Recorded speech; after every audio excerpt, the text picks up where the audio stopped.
going on, everybody? My name is Brandon. This is Potty Mouth Sports, your spot for uncensored and unfiltered sports opinions. Today, Zoomin with the Boys, episode 2. We're going to be going over the first month of the MLB season. Owen, recurring guest on Zoomin with the Boys, Potty Mouth Sports, but we have a new face. Do you want to introduce yourself, young man? Yep, I'm Ryan, part-time sports analyst, full-time sesher. And I'm here to give some knowledge and combat basically anything Owen says with his ridiculous opinions. Follow him on Twitch, LiquorDrinx. Yeah, follow him on Twitch, Ryan, LDH Ryan on Instagram, doing all the logos for Potty Mouth. Love to see it. So I'll break it down into chapters for everybody. We're going to briefly talk about the first month, how it all went. We're going to talk about outstanding player performances. We're going to talk about slumps and players not meeting expectations. Then we'll get into teams above expectations and teams below expectations. I guess I'll be the leadoff batter for this one, no pun intended. I guess we'll talk about outstanding player performances. Joe Musgrove, Carlos Rodon, John Means, and Wade Miley all threw no hitters as of today, which is May 11th, 2021. For my outstanding player performances, Trout batting 365, 8 home runs, 18 RBIs, and Ohtani right behind him with 10 home runs, 26 RBIs. Still not translating into wins for the Angels, but those two guys are absolutely slugging it out in Anaheim. And then we got the 1-2 punch from Lansdowne Street. Sander Bogarts batting 348, 46 hits, 7 home runs, and 20 RBIs. And JD Martinez, 338, 10 home runs, 31 RBIs, 44 hits. Calling them the 1-2 punch from Fenway. They've got the AL East on lock right now, but the AL East is so fucking close. Anything happen in a week span.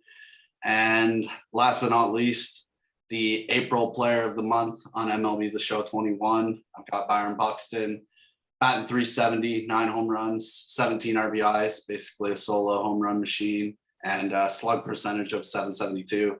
So it's going to be an absolute piss missile when it comes off his bat. But my question is, where the fuck are the Twins? They're 12-20. I expect them to be a lot higher at this point, but what do you think, Owen? You had all the guys I had noted down for outstanding performances and players, but you missed one. I actually sold them the other day because of the McFadden's pack addiction on MLB The Show 21. Ronald Acuna, he's batting 305, 10 home runs, 22 RBIs, slugging 636. Guy's just a fucking animal. Byron Buxton, as Brandon just said, 370 average, 9 home runs, 17 RBIs. Forgot to mention his 99 speed, a literal piss missile. Trout, Ohtani, good mentions as well. And let's see what LiquorDrinx has to say. Well, I'm sticking with my boys in Toronto, as you guys probably expected. I don't know, you know what's coming. Vladdy's got a ridiculous year so far, lost 40 pounds in the offseason. We love to see it. He can actually run the bases now, needing oxygen by home plate. So he's got an on-base percentage, 447, absolutely disgusting. Yep. Another Blue Jay that is notable all around the league, not just in Toronto, Randall Grichuk, 28 RBIs, disgusting. And I don't want to hear anyone tell me it's not. He's batting 295. It's his highest batting average since he joined the league. And I got Colin Moran, too. He's got 297 batting average. He's got very few RBIs, but, he plays for the Pirates, so what can you expect? Yeah, I'm not going to lie either. The Pittsburgh Pirates are an absolute write-off. Came out today, Rob Manfred basically told the Oakland Athletics to pack their shit and get ready to move. But I'm thinking – if it wasn't for the Pittsburgh Steelers, Pittsburgh Pirates would be out of that fucking city too on a relocation. You're goddamn right. Shout out Najee Harris. Yeah, shout out Najee Harris. So I guess we'll talk about slumps and players not meeting expectations. I guess I'll start with the pinstripes first. I got to. Gleyber Torres, bat 242. 1 home run, 10 RBIs. He literally just hit his first home run a couple days ago. Everyone was asking where the fuck Gleyber was. And his fielding has been absolutely atrocious. I tweeted a couple days ago, every Yankees loss starts with a Gleyber Torres error. Fernando Tatis Jr., batting 240, 9 home runs, 14 RBIs. I mean, he hit 5 home runs in 3 games, so that was pretty nice to see. But he started the season injured, and now he's injured again with possible COVID protocols. Wonder how long he's going to be out for. Probably 10 days. Can't really afford to be on the Aaron Judge season expectation right off the bat. Got to give it some time before you sit down. It's just the start of the season. I got Bo Bichette, not really offensively.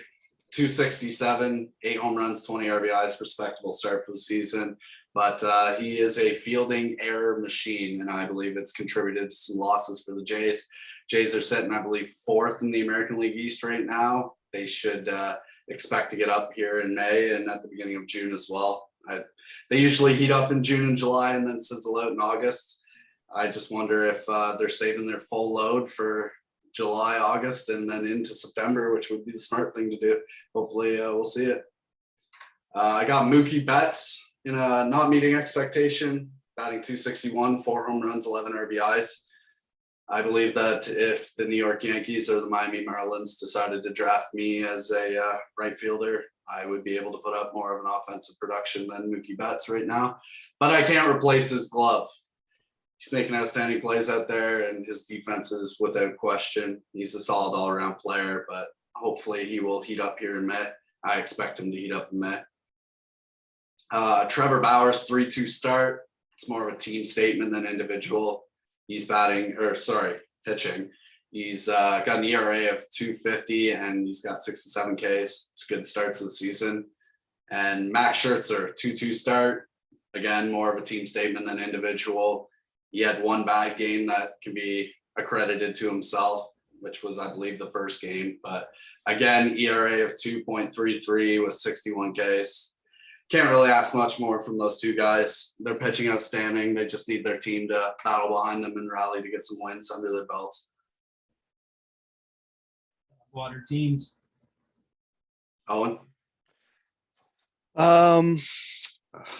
Underperforming this year, I got Francisco Lindor at 1, batting 194, 2 home runs and 7 RBIs, slugging 272. When you come into the season ranked 10th in the whole MLB for players on a 10 by $341 million contract, you just can't be fucking hitting the ball like that. Like he came to New York to fucking do damage at the batting, but maybe he's just in a slump. We'll see. Mookie Betts, Dodgers fan over here, wearing the Angels jersey though, because Nobody understands why. The McFadden brothers like to pull Trouts. Maybe when I talked about him earlier, maybe I'll pull him later. But Mookie Betts, the other LA team, he's batting 261, 4 home runs, 11 RBIs, slugging 443. He came into this season as the number 2 ranked player in the whole fucking league, and he just can't do anything. He's on a 12 by $365 million. When you sign those contracts, like, you're kind of locked in to be a star player, and these guys are just absolutely shitting the fucking bed. So guess we'll see what happens. 10 by 360 mil. Starting to sound like a fucking 2x4 over there. Ryan, take it away. Well, first off, I think it's a little ridiculous to bring contracts into it. It's May, so let's go ahead and relax here. It's Mookie Betts we're talking about. You better put some respect on the name. The guy's gonna break out. It's still May. If you look in past years, there's a lot of batters that struggle in this. Wait till the summer months. So let's settle down on Mookie, and we'll get into my underperforming players, some real ones. Oh my God. Charlie Blackmon for the Rockies. He's only batting 231. It's his lowest batting average in the last 6 years. He's batting over 300 every single year since he's been in the league. He doesn't have a stolen base. He's only got 2 home runs. I mean, Charlie, when are you gonna break out? But he doesn't sign a $40 million contract. So a 4x40. Oh, okay, yeah. And I got Kevin Biggio. That's no surprise there that I'm going to mention to Jay, but also only got 206. Pretty embarrassing, actually. We need to send him down to the minors for at least a series or two. His on-base percentage is dramatically down from the last 2 seasons, so we don't like that here in Toronto, but that's all I got for underperforming players because it's still May and it's hard to say who's underperforming and who's not. You just got a 91 overall card though in MLB The Show, so like. Yeah, well, if cards in MLB The Show mattered, then there'd be a lot of good players. I would like to mention that some of the guys that are slumps are going to turn around soon. It only takes one at bat. Charlie Blackmon, I'm pretty sure, just hit a walk-off a couple days ago. Mm-hmm. Kevin Biggio hit an absolute piss missile to right in front of Daddy down in Houston. And Gleyber Torres hit what I assume to be attempted ground ball to shortstop routine play, which turned into a walk-off single to lead the boys past the Washington Nationals. And the way that Giancarlo and the rest of the Yanks spanked that fucking Batoot after that happened led him to get his first home run after that. So basically the fucking gears are turning for Glebes. Nothing is turning for Lindor. I don't know about that. Gleyber Torres kissed a butterfly at the end of his bat with the bases loaded in the 11th. I don't think that's going to break anything up for him. I hope it does. I don't hate the Yankees. I'm not a fan of them. I don't think that starts anything off for him, but I hope so. And just a brief intermission. I just want to shout out the mustard glass that I've got here. I'm drinking the Jacob Coke on ice. Yeah, cheers, boys. Deserano and lemonade. Cheers. So I guess we'll get into teams performing above expectation. I've got the San Francisco Giants, obviously 21-14. They're leading the NL West right now. Pretty surprising that the Padres and Dodgers haven't picked up enough slack to be top, especially to the Giants as well. I don't know where the fuck the San Francisco Giants came from, but I expect them to sizzle out soon. St. Louis Cardinals 21-14 as well. I mean, that Nolan Arenado addition in the offseason is starting to look pretty good for them. And surprisingly enough, the reason why I'm wearing this hat, Miami Marlins performing above expectation at 15-19. They're 4th in the NL East right now without Starling Marte and Jazz Chisholm as well. Jazz Chisholm is a prospect that has had a pretty good start. He's dealing with injury right now, same with Starling. But once those guys come back, I expect to see a bit more productivity from the Miami Marlins, maybe squeeze into the 3rd spot and sit there for the rest of the season.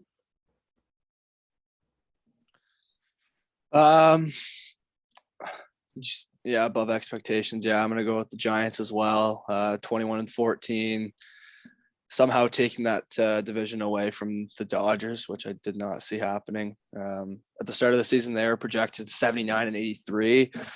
So I mean, to start off this hot, it's pretty impressive. And speak of it, they are actually now winning 4-2 at the bottom of the 7th right now against the Rangers. So I think that's going to probably be 22-14 by the end of tonight. Another team I got, the Red Sox. They're 22-14, best record in the MLB right now.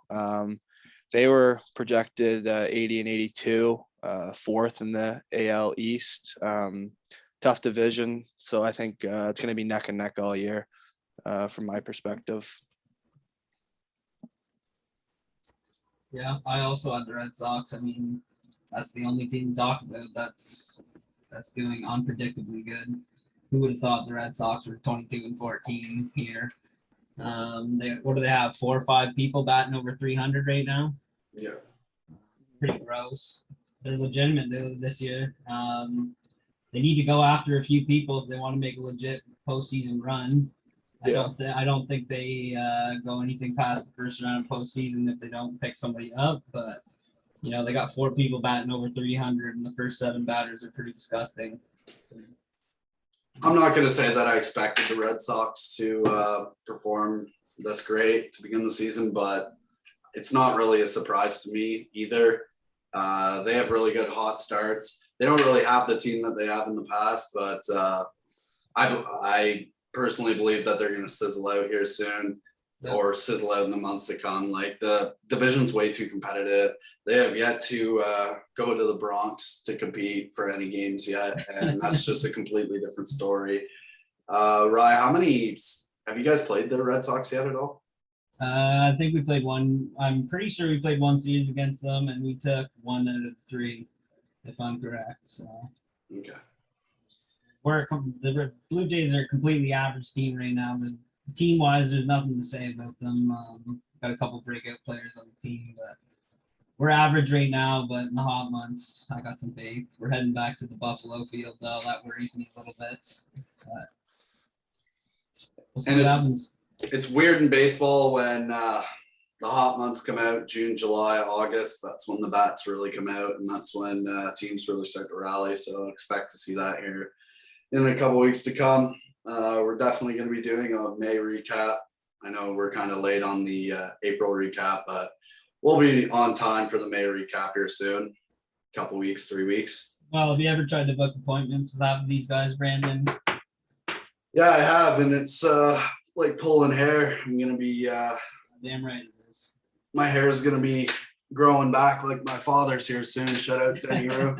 Shout out Seb Goche for the unbelievable fucking hairline. Maybe I shouldn't even say Denny Rue because my dad's hairline's not that bad. Maybe it's a Seb Goche hairline, definitely. We can shout out LeBron's hairline too if we needed to. Yeah, definitely. I guess we will get into teams performing below expectation. I got the Dodgers obviously at 18-17, cold start. I got the New York Yankees at 18-16, cold start as well. We're starting to heat up here. We're starting to win consistent series against some pretty good teams like the Nationals and shit like that, but just need the bats. I mean, bullpens have performed above expectation, and the bats just haven't been there. Got a lot of guys batting 190, fucking 202, shit like that. Stanton's starting to rally the troops. Surprisingly, I hope him and Aaron Judge stay healthy and go Yanks go. Los Angeles Angels 16-18. I mean, when you got Otania and Trout as leaders in the American League and in the complete MLB and some of the offensive categories, I expect them to be a little higher, especially when you let teams like the Rangers crawl up on you. It's completely fucking embarrassing. And I got the Minnesota Twins 12-20. They've been completely just under the fucking radar. They better heat it up soon or else they're going to be staying under the radar. I got the Chicago Cubs at 17-17. I expect them to be a lot more productive than that. They still have a solid core. They got Baez, they got Rizzo, they got Bryant still. We just need those key guys to kind of rally the troops as well, just like the Yankees. And the Washington Nationals, 13-17. I mean, they won a title a couple of years ago. They obviously don't have the team that they did back then, but they still have Strasburg, they still have Scherzer, and they have Juan Soto as well. They need to pick up the fucking slack. Can't really let the Miami Marlins be above you in the division whatsoever. I believe that the National League East and the American League East are the two toughest divisions in baseball. Sorry, like the Padres and Dodgers are a tough matchup, but the Giants are shitter. And like that, don't let that 21-14 record fool you. National League East, toughest buck. You got the Mets, you got the Braves, you got the Nationals, Marlins, blah blah blah. You got the American League East. We all know about that. So those are my teams performing below expectations. Owen, you want to take it away? Yeah, I think I got the one everyone's probably talking about. The Dodgers, 18-17. Coming off a World Series. This is just absolutely fucking embarrassing. They're projected this year to be 101-61. If Bellinger doesn't get back, I don't see that happening. No one else can seem to hit the ball. Corey Seager's doing a good job, but Atlanta Braves 17-17. They were projected at 92-70 this year. You got Freddie Freeman, you got Ronald Acuna, two of the top players in the league. They're doing their job, but I guess everyone else just wants to sit with their thumb up their ass, it seems like. Another couple that Brandon already mentioned, Minnesota Twins, 12-20, projected to be 92-70. They got a pretty stellar lineup. Buxton, Cruz, Donaldson. They're all playing well, but their record isn't showing it. And the Angels, you got the best player in the world and some pitcher who loves to fucking smash them to right field, but the record is complete dog shit. So, Ryan? Oh, I got the Reds, and I know it sounds weird off the start, but they got Nick Castellanos, Eugene Suarez, Joey Votto, and they're still sitting at 500. I believe they still have Mike Moustakis as well, or Moustakis, whatever the fuck you say. Yeah. And Sonny Gray just came off IL, so They absolutely do, but when Suarez is batting 134, I mean, what are you supposed to do? And I don't think one pitcher on that team has an ERA lower than 250, and that's including their ace. So the Reds for me, and I know you don't want to talk about it, Brandon, but I got to mention the Astros. You know, one game above 500, coming off a World Series win not that long ago.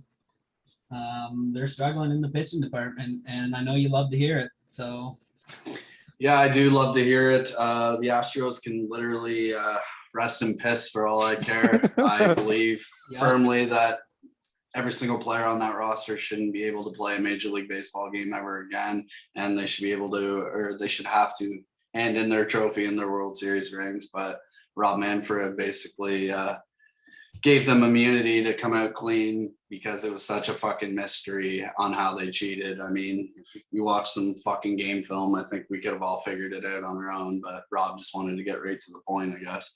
No holds barred with Rob Manfred. but respectively, there's a lot of good hitters on that team. There's no reason they should be one game over 500 ever, especially winning a World Series not that long ago. They're struggling. Oakland's breaking out, so that's a little worried for them. Yeah, those are my two teams. Again, going back to the Reds, I mean, Castellanos, one of my favorite players, the only guy doing anything on that team. So if he doesn't get some support, they're not going anywhere. They haven't gone anywhere for a while, and they're going to stay there. All right. So I guess we'll get into our predictions for the rest of May. I believe the Yankees are going to get hot. The Jays are going to get hot. Red Sox will sizzle out. Oakland Athletics. I mean, I picked these guys to be at top of the AL West to begin with this season. I expect them to still stay hot, especially with this news of relocation with them. I think they've got a point to prove to stay in Oakland. Maybe the facility is breaking down. Apparently the lights have been fucking shit for a couple of the games and shit, but that's all a matter of the owner putting money into his team. That has nothing to do with having to relocate a team whatsoever. Mets, I expect them to stay at the top of the NL East for quite some time. I mean, the Braves, Owen says they're performing below expectation, but I expect them right in the middle of the pack of that division. I mean, you got two all-star caliber players, but that's not enough, especially when you have Charlie Morton on the mound to get the job done. Batting wise, I expect everything to simmer down a little bit. I don't really expect Trout to bat 365 for the remainder of the season, and guys like Byron Buxton will sizzle out as well. Expect Mookie Betts to come back in, guns a-blazing, and I am praying for Tatis Jr. to come back and show why he's on the cover of MLB The Show 21. Owen? Yeah, from the guys I mentioned earlier, I think one guy is probably just going to continue to keep getting hot. I think Ronald Acuna, 23 years old. I think he's just going to keep getting better. But yeah, for sure, Buxton, he's going to definitely calm down. Trout, I don't think he'll stay at 365, but I definitely think he'll be in the 300s for definitely at least the whole season. Maybe he'll go through a little slump, but I think he needs to somehow talk to the owners because I think he's the biggest voice in baseball. But I don't think Mike Trout has to say. Mike Trout is not going anywhere. No, like to bring some people in to help him out. Maybe I don't think he has that kind of sway. He's not the Tom Brady of the MLB. But well, when you're talked to it to be the logo on the MLB, I think you got to say. But Ryan's cutting into my time to talk, so I'll have to do the same to him. The Dodgers, I'm hoping they fucking get a match under their ass and start going. 18-17 is 18-17 is awful. I'm hoping Mookie gets going. He was one of my underperforming players, but I do expect the Giants to, if they're 22-14 by the end of the night, I give them a few weeks. They're going to be under 500, I think. The Red Sox, I don't know. I think they're going to continue to keep going. The Yankees are picking up though, so I think that's going to be the top two in that division. Sorry, Ryan, but yeah, that's what I got. Sorry to step in here, Rye, but the best analogy I can give for the AL East is the Boston Red Sox are Paul Walker in that first movie, and the Yankees and the Blue Jays are Vin Diesel. I mean, blowing all his nos at once. Boston Red Sox, go ahead, be fucking 50-14 for all I care. But I only care about my team getting hot in July and August, and I expect the Blue Jays and the Yankees to hit that nos when Vinny hits that nos, and we're gonna win the fucking race. So bullshit. No one likes the tune in your asshole. You don't think do you think the Red Sox are going to be behind the Yankees and Blue Jays? Absolutely. Yes, I think so. Yeah. Well, I mean, what's changed on their team since last year when they were bottom of the barrel team? Our teams just have a lot more depth, especially in the pitching 100%. category. 100%. But I mean, when you got I guess the bats are hot right now. But I said from the start, never sleep on the heart of the Boston Red Sox, and that's what we're seeing right now is a lot of heart. No. And I mean, they're pitching. I mean, they got some pretty good fucking records for their pitchers right Chris now. Sale coming back soon. That could be a bit of trouble, but I don't think it impacts anything too greatly. So no, I'm pretty sure he had his elbow reconstructed and put a Cyclops arm on, but we'll see. I'm pretty sure the only contract he's signing is to go into an old folks home soon. So. Ryan, your predictions for May, bub? Well, I don't need to say that the Jays are going to have a breakout month. You already said it. I don't really need to get into that. They're a young team, deep threat every single where. Pitching, batting, doesn't matter. So I'll pick the Padres. Pretty disgusting. Blake Snell settling in this new team. It's got a bit of a scary ERA right now, but I think he'll settle in. They got good bats on that team, as you already know. You got a couple fantasy players of them, I know. They don't have one guy batting under 200, which is pretty good so far. Every other team basically has 3 or 4 guys under 200, so pretty respectable. Their pitching's a bit shaky, so it's the only thing I'm worried about. But yeah, I got the Padres, and bold prediction, but Padres for the World Series this year. Yeah, Toddy's is a complete fucking psycho out there. It worries me a bit that they threw Cronenworth in to pitch like an inning the other night, but other than that, if they can figure their pitching out, I got the Padres breaking out this month and may even win the World Series this year. A big thing for the Padres is going to be how to juggle the bullpen and Blake Snell. Teams got to adapt to the Blake Snell way of pitching fucking 3-4 innings and then go in the bullpen the rest of the way.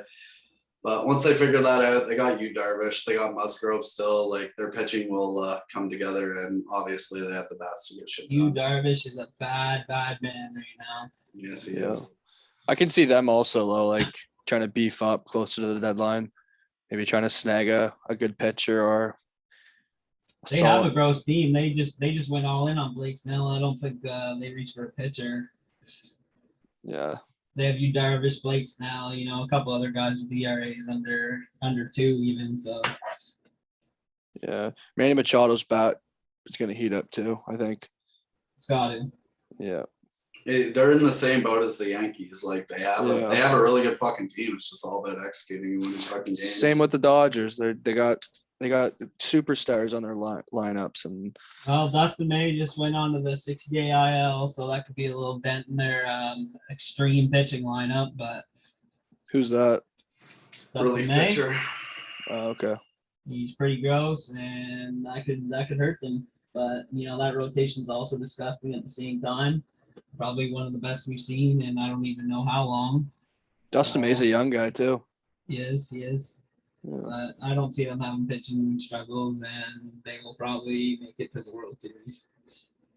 They got Bellinger coming back soon, apparently, too. A little fracture in his leg, but I think he'll be back by the end of May. Bellinger or Connor Bainham? Connor Bainham 2.0. Yeah, and he's related to money. We don't bring him up. But anything else, boys, you want to share on episode 2? Yeah, I really wish the resident of apartment 4, room 1 was in here, but he had some other things to do tonight, apparently. I think he's in his jogs right now, ripping 50 drops. And quite frankly, I don't blame him. I got a few final notes on the Blue Jays here. I'd like to air some things out. Charlie, if you're watching this, you might want to turn your speakers up. And Pete Walker, if you're watching this, break out the red panties because I'm about to slap your cheeks because you're doing a great fucking job.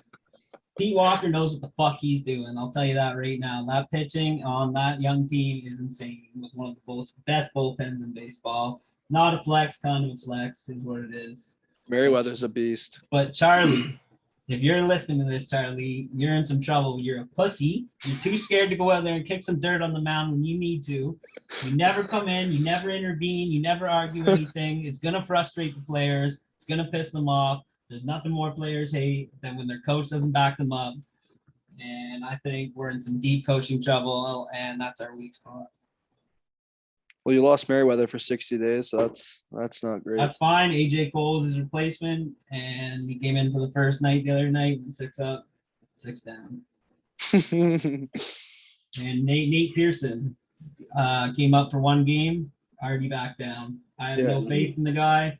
Everyone had all this hype around him. I have no faith. I don't believe in him. I don't think he's the answer to anything. So that's my take on the Jays. And I do think the Yankees are going to start to heat up here soon. It's inevitable with all those bats on the team. So if Gleyber Torres can stop having so many fucking errors, I got high hopes for the Yankees too. I guess I will end on this note. I guess I'll follow kind of Ryan's lead on this. New York Yankees, I got some messages from fucking Aaron Boone as well. It's going to be good to have Voit back in the lineup. He's back in the lineup tonight.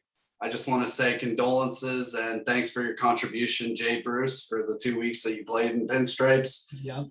You hit a fucking dinger to right field, and that's all that matters, bud. Take that ball and put it in a fucking box where it belongs. Aaron Boone, I would literally line up every fucking pitcher on the third baseline and have them stare at everybody else on the team, do batting practice and fielding at the exact same time because the pitching is completely fine. Some of the bats are cold as fuck. Brett Gardner, don't know what you're doing, bud. If you keep up this way, please just follow Jay Bruce's lead and retire. We don't need your legs on the fucking base path. Your bat is a detriment to our team. Luke Voigt, welcome back. Aaron Judge and Giancarlo Stanton, drink your protein, eat your fucking bananas and your vitamins and everything like that because as long as you guys stay healthy, I am excited for the future. And Garrett Cole, keep doing what you do, baby. I'm going to end on this note as well. Any team out there that sees Miami Vice on ranked seasons and sees David Ortiz, 99 overall, and 96 overall Mike Trout, 95 Byron Buxton. The list goes on. 95 Frank Tania. When you see Miami Vice on your screen, just do yourself a favor. Back out, close out, delete, and just think about your life. You forgot to mention someone. Who's that? 95 Ricky Henderson. Oh, yeah, 95 Rick. And then when I pinch hit, Kenny Lofton, or he's on the base path, if you don't expect me to steal second, you're fucking delusional, But that basically concludes our Zoomin with the Boys episode 2. It was a good recap of the first month of the MLB. Next week, we'll be filming Zoom with the Boys episode 3. We're going to be talking the NBA playoffs, NBA predictions for the playoffs as well. If you haven't already, like the video, comment, subscribe, let us know what you think about everything. I also want to say thank you for the support on social media. Got 342 followers on Instagram, 269 followers on Twitter, and 56 subs. We're on our way up. We're not stopping. It's getting hot for the summer. It's a hot boy summer. Let's fucking go. TSN turning point, boys. I just want to put something in for the NBA. I'm not sure if I'll be invited back to do that one or not, but if I'm not, I'm just going to say it now. Fuck the Sixers at Micaiah Calder. The Nets are going to win the chip, I think, this year. But we'll get that next week. That was such a great ending for our MLB episode. I Way to appreciate send that. it off. If you were invited, you're not now.